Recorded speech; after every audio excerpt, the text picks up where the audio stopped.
a discussion about supply chain sustainability with Michael Wowin. He is managing principal with Alpine Supply Chain Solutions. Hello, Michael. Hey, Bob, thanks for having me. And thank you for sitting down with me to talk about one of the most crucial issues in supply chain today, and that is sustainability. What's going on out there with regard to new regulations, specifically from the Securities and Exchange Commission?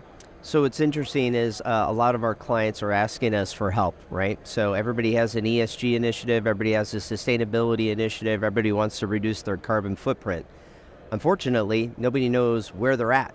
So everybody has to establish a measurement to make sure that they can actually meet as a public company.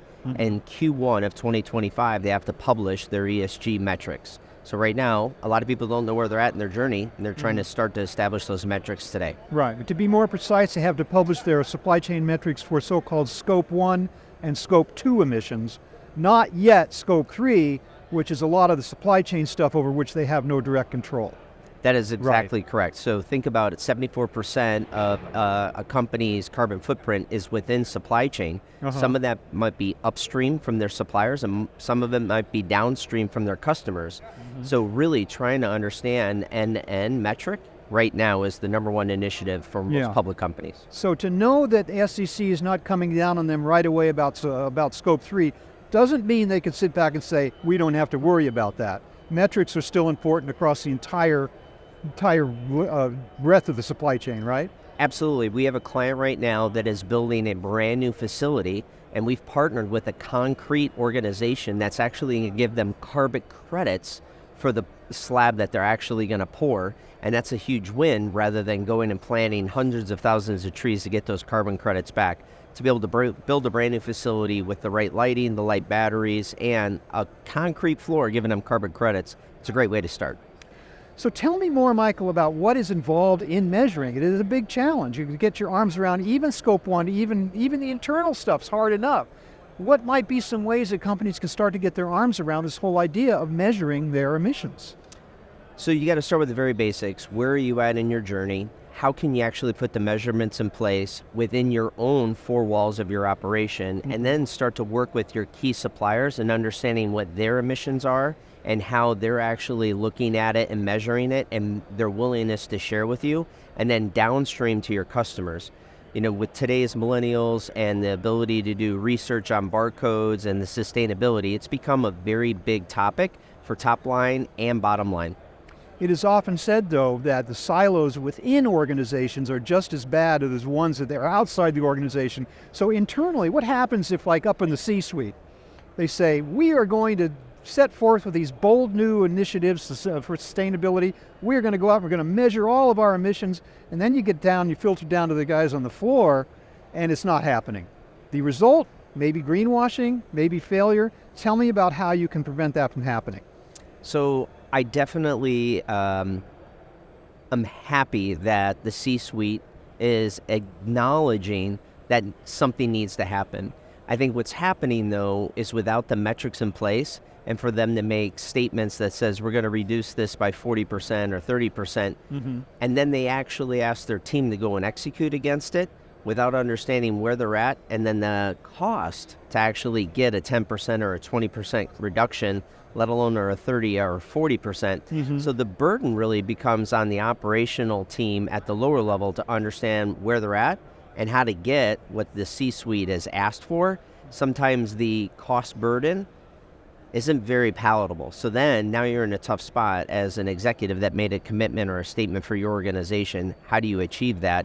And it gets diluted as you get through the process. I wonder if part of the answer might be for the folks down below to have a champion in the C-suite in the form of, say, a chief sustainability officer, someone who would understand these complications and the possibility of disconnect. Is that a way to go?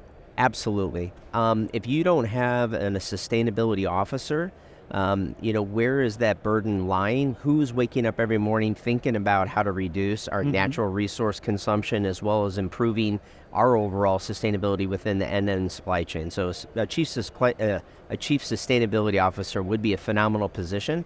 I just don't see a lot of those in a lot of organizations. Maybe in the Fortune 100 you're going to get that, but when you start to get to companies that are $1 billion to $4 billion, I don't think a lot of people are making that type of investment yet, but they will. Yeah. They will need to. Okay, so if we go outside the organization, we're trying to measure our emissions with outside partners. Are there issues about standards, reporting standards? Is everybody on the same page? Is everybody using the same standards for measurement? Is that sometimes an issue that makes it difficult? So there's about 3 or 4 different websites where you can go and metric against yourself and others in your industry, government provided, being able to actually start to capture the data. So as long as you're using one of the certified and provided solutions, it's better than nothing. So your advice to companies today who need to step up to these SEC requirements, and probably even tougher ones later on when SEC gets around to Scope 3, what is your advice? Start early and often. You got to start measuring your exact ESG and sustainability initiatives today. Put a plan in place so that way when Scope 3 comes around, it's just flawless execution because you prepared for it. Get ahead of the curve, really. Yeah. Yeah. Thanks so much, Michael. I really appreciate your observations on how companies can deal with this issue of metrics and measuring and report and adhere to the SEC reporting requirements. I really appreciate your time. But can I ask you for a moment, though, about Alpine Supply Chain Solutions specifically, where you guys fit into the picture, what you're up to these days? So it's a little near to my heart. My youngest is in college studying environmental science. And when I started learning more about environmental science and what it was doing, I was like, sustainability, supply chain, this is my area. So probably 4 or 6 years ago, I actually put this on our radar.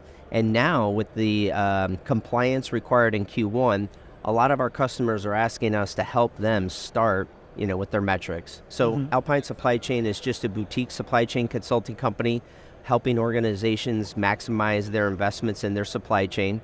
We help with facility design and layout and systems implementation, and now most recently, the ESG initiative. So the physical aspect of it too. Absolutely. As well as the planning aspect, the measurement aspect, metrics and things like that, all in one big. Absolutely. All over, yeah, great. Well, thank you so much, Michael, again, for sharing with me your insights on this whole issue of supply chain sustainability. Really appreciate it. Thank you very much, Bob. I've been speaking with Michael Wowin of Alpine Supply Chain Solutions. Thank you very much for watching.